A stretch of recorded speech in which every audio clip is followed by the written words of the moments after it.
컨텐츠를 만들었던 적이 있는데 요즘에 그렇게 책 읽는 영상을 갑자기 찾아주시는 분들이 많아지셨어요. 그래서 저번에 읽었던 책이 바로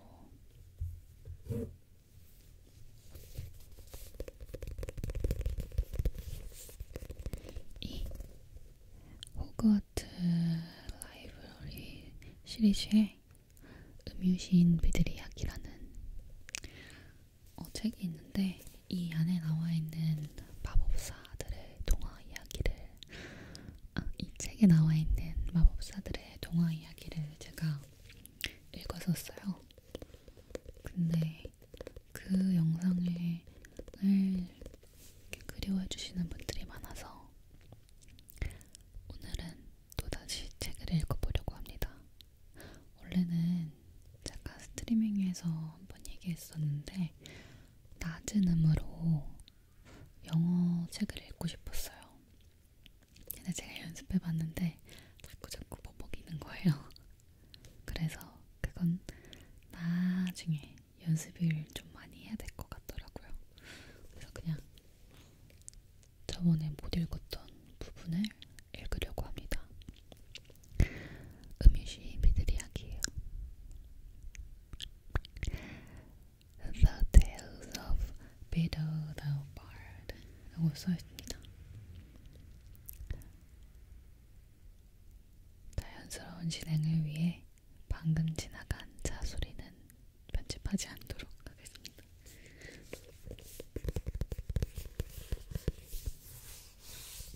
저번에 제가 읽었던 부분은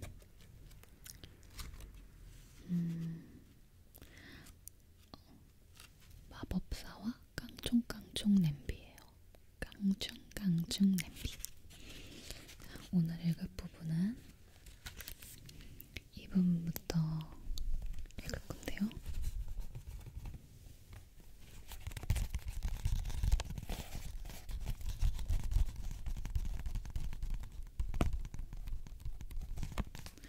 엄청난 행운의 샘입니다. 이걸 이렇게 제가 아끼느라 이걸 막 많이 읽지 않았어요. 하지만 잘 읽기 위해서 독서대에 이렇게 해놓고 읽도록 하겠습니다. 지금 보이진 않지만 독서대가 잡아주고 있어요, 책을. 자, 읽어볼게요. 마이크를 조금 더 편의상 이런 식으로 놓고. 자,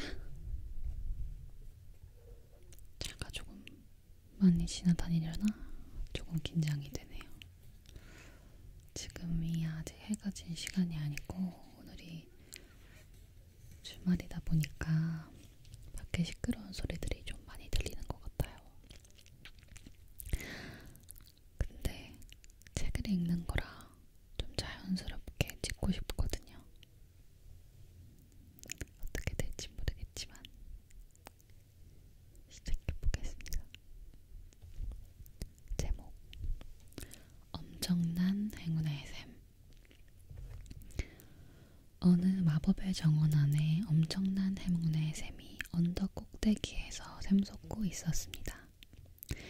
이 정원은 높은 담으로 에워싸여 있었고 강력한 마법의 보호를 받았습니다.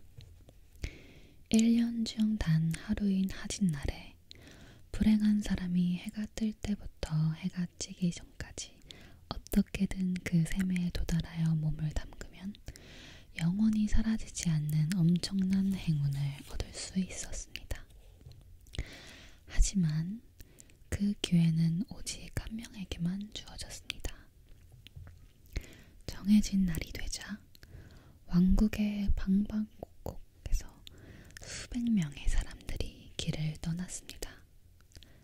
그리고 해가 뜨기 전에 정원 담장 앞에 도착했습니다. 남자와 여자, 부자와 가난뱅이, 젊은이와 늙은이, 마법 도구를 가진 자와 없는 자 할 것 없이 모든 사람들이 저마다 정원 안으로 주인공이 되기를 소명하며 어둠 속에 모여 있었습니다. 이 수많은 군중의 가장자리에 제각기 무거운 고통의 짐을 진 세 마녀가 만났습니다. 그들은 해가 뜨기를 기다리는 동안 자신의 슬픔을 서로에게 털어놓았습니다. 첫 번째 마녀 아샤는 어떤 치료약으로도 고칠 수 없는 질병을 앓고 있었습니다. 아샤는 부디 샘물이 자신의 병을 없애주고 오래오래 행복하게 살 수 있게 해주기를 소망했습니다. 두 번째 마녀 알세다는 사악한 마법사에게 집이 털려 황금과 지팡이를 몽땅 잃고 말았습니다. 알세다는 샘물의 도움을 받아 가난과 무기력함에서 벗어나기를 소망했습니다. 세 번째 마녀인 아마타는 진심으로 사랑하던 남자에게 버림을 받았습니다. 그녀는 영원히 마음의 상처가 낫지 않을 것만 같았습니다. 그러므로 샘물이 자신의 슬픔과 애타는 그리움을 사라지게 해주길 소망했습니다. 세 마녀는 서로의 처지를 동정하며 만약 그들에게 기회가 주어진다면 절대 헤어지지 말고 행운의 샘까지 다 함께 도달하자고 약속했습니다. 마침내 첫 햇살이 하늘을 가르자 담장 틈새가 쩍 벌어졌습니다. 사람들은 저마다 소리 높여 샘의 축복을 빌며 우르르 몰려갔습니다. 이때 정원 너머에서 담쟁이 넝쿨이 뻗어나오더니 밀려드는 군중 속을 구불구불 파고들었습니다. 그리고 첫 번째 마녀인 아샤를 칭칭 감았습니다. 아샤는 두 번째 마녀 알세다의 손목을 움켜쥐었고 알세다는 세 번째 마녀 아마타의 옷자락을 꼭 붙잡았습니다. 그런데 침울한 얼굴을 한 채 앙상하게 뼈만 남은 말 위에 앉아있던 한 기사의 갑옷에 그만 아마타가 걸리고 말았습니다. 넝쿨은 담장 틈새로 새 마녀를 끌고 들어갔습니다. 동시에 기사도 말에서 떨어져 함께 끌려 들어갔습니다. 실망한 군중이 외치는 성난 고함 소리가 아침 공기를 뒤흔들었습니다.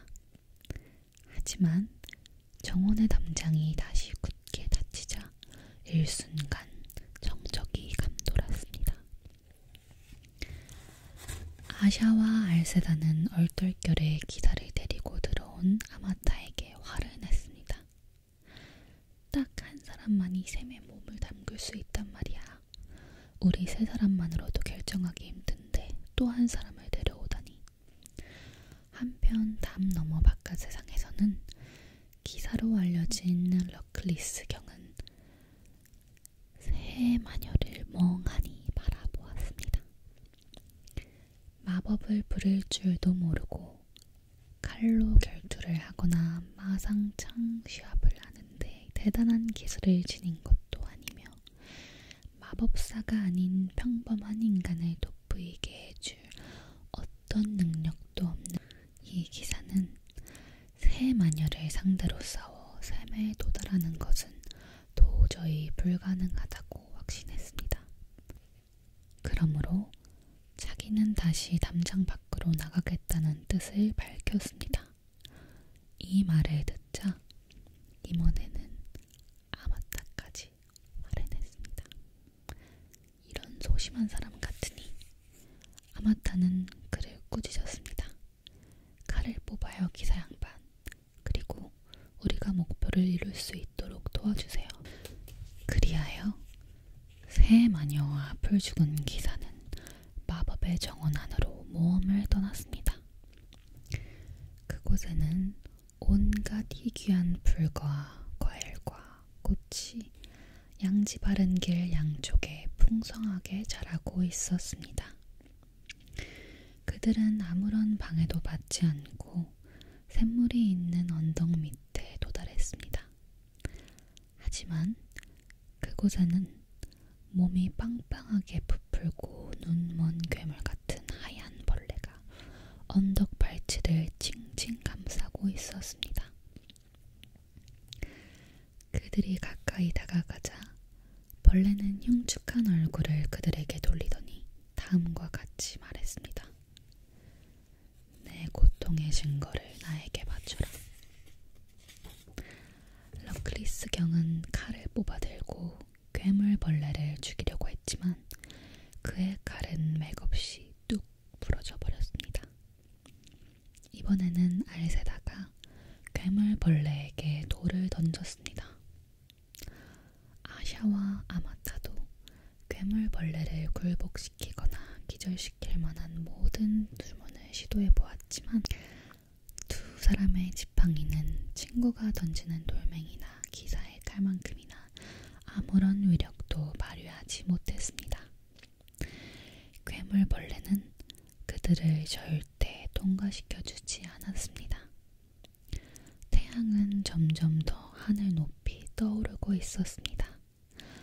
아샤는 그만 낙심해서 눈물을 흘리기 시작했습니다. 그때 괴물벌레가 그녀의 얼굴에 자신의 얼굴을 갖다 대더니 그녀의 뺨에 흐르는 눈물을 마셨습니다.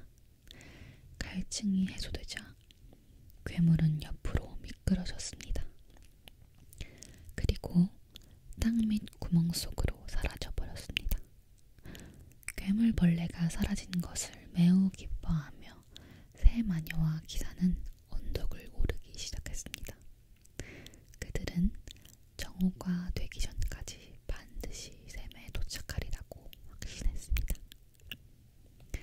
하지만 가파른 비탈을 절반쯤 올라갔을 때 땅 위에 다음과 같은 글씨가 새겨져 있는 것을 발견했습니다. 내 노고의 열매를 나에게 바쳐라. 러클리스 경은 갖고 있던 하나뿐인 동전을 꺼내 풀이 우거진 비탈 위에 내려놓았습니다. 하지만 동전은 그대로 대굴대굴 굴러 어디론가 사라져버렸습니다. 새 마녀와 기사는 계속해서 비탈을 올라갔습니다. 하지만 아무리 몇 시간을 걸어도 단 한 발자국도 앞으로 나갈 수가 없었습니다. 언덕 꼭대기는 조금도 가까워지지 않았고 그들 앞에는 여전히 똑같은 글씨가 땅에 새겨져 있었습니다. 태양이 그들 머리 위를 지나 저 멀리 지평선을 향해 떨어지기 시작하자 새 마녀와 기사는 모두 낙심했습니다. 하지만 알사다는 마법의 언덕을 더 이상 올라갈 수 없었음에도 불구하고 어느 누구보다 더 빨리 그리고 열심히 걸었습니다. 그러면서 다른 사람들에게도 자신을 따라하라고 독려했습니다. 용기를 내 친구들, 절대 포기하지 마. 알세다는 이마에 흐르는 땀을 닦으며 소리쳤습니다. 그런데 땀방울이 반짝하며 땅에 떨어지는 순간 그들의 길을 가로막던 글씨가 사라졌습니다. 그들은 다시 언덕을 오를 수 있게 되었습니다. 두 번째 방해물이 사라진 것을 기뻐하며 그들은 있는 힘을 다해 부지런히 언덕 꼭대기를 향해 올라갔습니다. 마침내 꽃과 나무로 둘러싸인 곳에서 크리스털처럼 반짝이는 샘이 언뜻 보였습니다. 하지만 샘에 도달하기 전에 언덕 꼭대기를 감싸며 흐르는 시냇물이 그들의 앞길을 가로막았습니다. 맑고 투명한 물속 깊은 곳에는 다음과 같은 글이 새겨진 매끄러운 돌 하나가 놓여 있었습니다. 내 과거의 보물을 나에게 바쳐라. 러클리스 경은 방패를 타고 시냇물을 건너가려 했지만 방패는 곧 가라앉았습니다.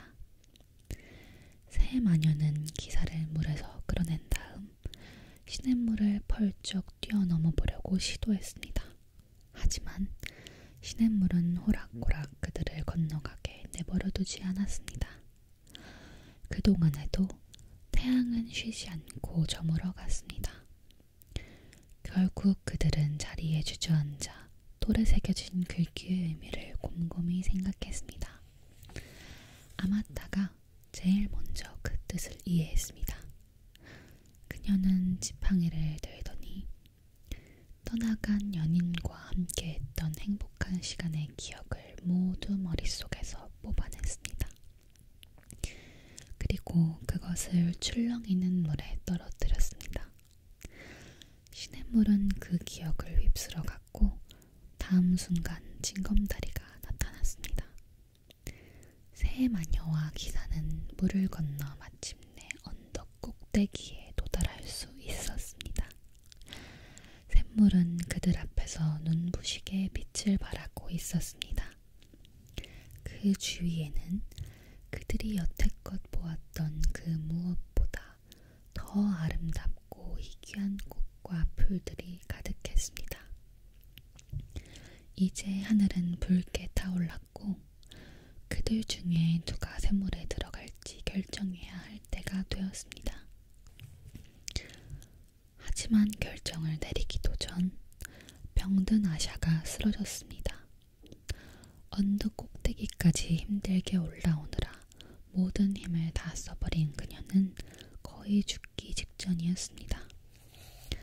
그녀의 새 친구는 그녀를 샘으로 옮겨가려고 했지만 죽을 것 같은 고통에 몸부림치는 아샤는 제발 자기를 건드리지 말라고 애원했습니다. 그때 알세다가 황급히 효험이 있을 것 같은 뿔을 모두 뜯더니 러클리스경의 조롱박에 든 물과 섞어 아샤의 입 안으로 흘려넣었습니다.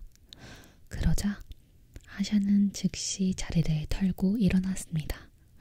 그뿐만 아니라 치명적인 질병의 증세까지도 말끔히 사라지고 말았습니다. 병이 나았어. 아샤가 소리쳤습니다. 난 이제 샘물은 필요 없어. 알세다가 들어가도록 해. 하지만 알세다는 풀을 잔뜩 뜯어서 앞치마에 담느라 정신이 없었습니다. 이걸로 질병을 고칠 수 있다면 난 금을 잔뜩 벌 수 있을 거야. 그러니 아마타가 샘물에 들어가. 러클리스 경은 공손히 허리를 숙이며 아마타에게 샘으로 들어가라는 몸짓을 했습니다. 하지만 그녀는 고개를 저었습니다. 연인에 대한 안타까운 감정이 시냇물에 몽땅 떠내려가 버렸기 때문에 이제 그녀는 그 남자가 얼마나 냉혹하고 믿을 수 없는 사람이었는지 분명히 깨달았습니다. 그리고 그런 남자에게서 벗어난 것이 천만다행이라고 생각했습니다. 선량하신 기사님, 당신이 샘에 들어가도록 하세요. 당신이 지금껏 보여주신 모든 기사도 정신에 대한 보상입니다. 그리하여 기사는 저무는 태양의 마지막 햇살 속에서 갑옷을 덜컹거리며 걸어갔습니다. 그리고 엄청난 행운의 샘에 몸을 담갔습니다. 수백 명의 사람 중 바로 자신이 선택받았다는 사실에 놀라고 그 믿을 수 없는 엄청난 행운의 현기증을 느끼며 태양이 지평선 아래로 완전히 사라졌을 때 러클리스 경은 의기양양한 광채를 내뿜으며 물에서 나왔습니다.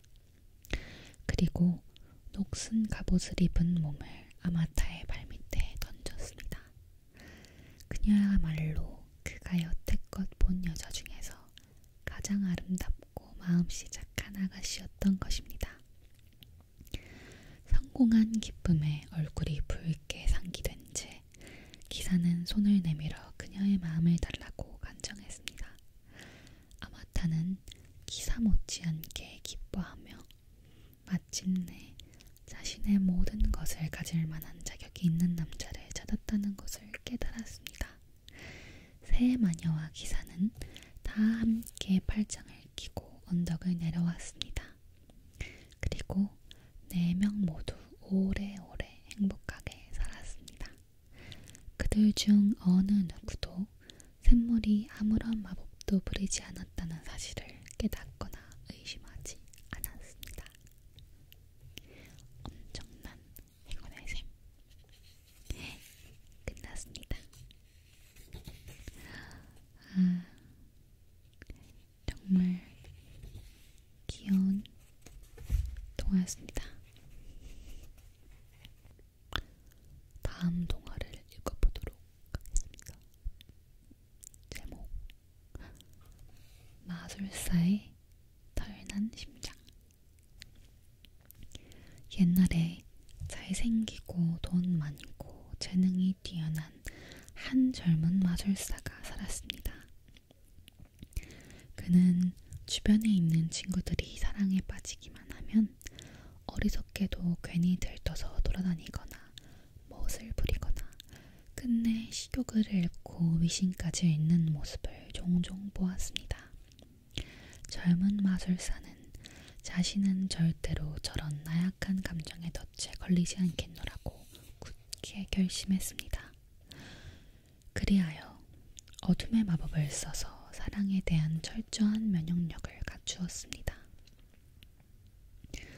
이런 비밀을 까맣게 모르는 마법사의 가족은 지나치게 차갑고 무관심한 그를 보며 놀려대곤 했습니다. 저러다가도 완전히 딴 사람이 될 거야. 그의 마음을 사로잡는 아가씨가 나타나기만 하면 말이지. 하지만 젊은 마술사는 여전히 냉담할 뿐이었습니다. 수많은 아가씨들이 거만한 그의 태도에 매력을 느끼고 그의 환심을 사려고 온갖 은근한 술수를 다 부려보았지만 어느 누구도 그의 마음을 움직이지 못했습니다. 마술사는 자신의 냉담한 태도와 그것을 잊게 한 현명함을 무척이나 자랑스러워했습니다. 어느덧 파릇파릇하고 싱그럽던 젊음도 가고 마술사의 동년배 친구들은 하나둘 결혼을 하여 자식을 낳기 시작했습니다. 잉잉 울어대는 애새끼들 때문에 저 녀석들의 심장은 껍데기밖에 안 남았을 거야. 주변의 젊은 부모들이 벌이는 한심한 짓거리를 볼 때마다 마술사는 속으로 비웃었습니다. 그리고 자신이 일찍부터 현명한 선택을 한 것에 대해 기뻐하곤 했습니다. 때가 되어 마술사의 늙은 부모님은 세상을 떠났습니다. 하지만 그 아들은 부모님의 죽음을 조금도 슬퍼하지 않았습니다. 오히려 부모님의 재산을 상속받는 것을 무척 기뻐했습니다. 이제 그는 부모님의 성을 독차지했습니다. 자신의 가장 소중한 보물을 성의 가장 깊은 지하 감옥으로 옮겨놓은 후 젊은 마술사는 호화롭고 안락한 삶을 마음껏 누렸습니다. 수많은 하인들이 하는 일이라고는 오직 젊은 마술사 한 사람을 섬기는 것뿐이었습니다. 마술사는 아무 걱정도 없이 화려하고 멋지게 사는 자신의 독신 생활을 보고 모든 사람들이 부러워서 어쩔 줄 모를 거라고 확신했습니다. 그러므로 어느 날 하인 둘이 주인에 대해 쑥덕거리는 소리를 엿듣고는 그만 분노가 머리끝까지 치솟았습니다. 하인 중 하나가 먼저 이런 엄청난 재산과 힘을 지니고 있으면서 아직까지 사랑하는 사람 하나 없는 마술사가 참 딱하다고 말했습니다. 하지만 또 다른 하인은 되걸처럼 의리의리한 성과 이토록 많은 황금을 가진 남자가 어째서 아내조차 얻지 못하는지 이유가 궁금하지 않냐면서 빙정거렸습니다. 하인들의 이야기를 엿듣던 마술사는 이 말에 크게 자존심이 상했습니다. 그는 당장 아내를 얻겠다고 결심했습니다. 그것도 이 세상 어떤 아내보다 훨씬 뛰어난 아내를. 그의 아내를 보는 남자들마다 질투와 욕망에 사로잡힐 만큼 경탄할 만큼 아름다울 것이었습니다. 또한 유서 깊은 마술사 가문의 혈통을 타고 나서 그들의 자식들은 탁월한 마법 능력을 물려받게 될 것이며 재산 또한 그의 재력에 맞먹을 정도는 되어야 할 것이었습니다. 그래야만 가족이 늘어도 자신의 안락한 생활에 아무런 지장이 없을 테니까. 이런 여자를 찾으려면 아마 좋기 50년은 걸려야 했을 것입니다. 그런데 우연히도 마술사가 아내를 얻겠다고 결심한 바로 다음날 그의 요구사항을 모두 충족하는 아가씨가 친척을 방문하기 위해 마술사의 성 근처에 도착했습니다. 그 아가씨는 비범한 마법 능력과 엄청난 황금을 소유한 마녀였습니다. 게다가 한 번 보기만 해도 모든 남자가 홀딱 빠질 만큼 대단한 미모를 지녔습니다. 물론 딱 한 사람 예외가 있었습니다. 마술사의 심장은 어떤 감정도 전혀 느낄 수 없었기 때문입니다. 그럼에도 불구하고 이 아가씨는 바로 그가 찾던 대상이었기에 마술사는 그녀에게 구애를 하기 시작했습니다. 마술사의 태도가 달라진 것을 알아챈 사람들은 모두 깜짝 놀랐습니다. 그리고 그 아가씨에게 수백 명의 여자들도 하지 못한 일을 해냈다고 말했습니다. 젊은 아가씨는 마술사의 관심에 황홀해하면서도 동시에 알 수 없는 거부감이 들었습니다. 마술사의 달콤한 말 뒤에 숨은 차가움을 감지했기 때문이었습니다. 아가씨는 이렇게 낯설고 멀게 느껴지는 남자는 단 한 번도 만난 적이 없었습니다. 하지만 아가씨의 친척들은 두 사람이야말로 더할 나위 없이 잘 어울리는 짝이라고 판단하여 이 결혼을 적극적으로 지지하고 나섰습니다. 그리고 마술사의 초대를 받아들여 아가씨를 위한 성대한 연회에 참석했습니다. 식탁 위에는 최고급 와인과 가장 진귀한 요리를 담은 은그릇과 황금 그릇이 가득 놓여 있었습니다. 음유시인들은 현이 명주실로 된 류트를 뜯으며 그들의 주인이 절대 느껴보지 못한 사랑의 감정을 노래했습니다. 아가씨는 마술사와 나란히 연회의 제일 상석에 앉아 있었습니다. 마술사는 시인들에게서 훔쳐온 온갖 달콤한 말들을 진정한 의미는 전혀 알지 못한 채 연신 그녀의 귓가에 속삭였습니다. 아가씨는 당혹스러운 마음으로 가만히 듣고 있다가 마침내 대답했습니다. 마술사님, 당신은 정말 말씀을 잘하시는군요. 당신의 진심을 볼 수만 있다면 저도 당신이 보이는 관심에 기뻐할 텐데요. 마술사는 빙그레 웃으며 그 점에 대해서는 전혀 걱정할 필요가 없다고 했습니다. 그리고 자기를 따라오라고 하고서 아가씨를 연회장 밖으로 데리고 나갔습니다. 두 사람은 마술사가 자신의 가장 귀중한 보물을 감추어 둔 잠겨있는 지하 감옥으로 내려갔습니다. 그곳에는 벌떡벌떡 뛰는 마술사의 심장이 크리스털 마법 상자 안에 들어있었습니다.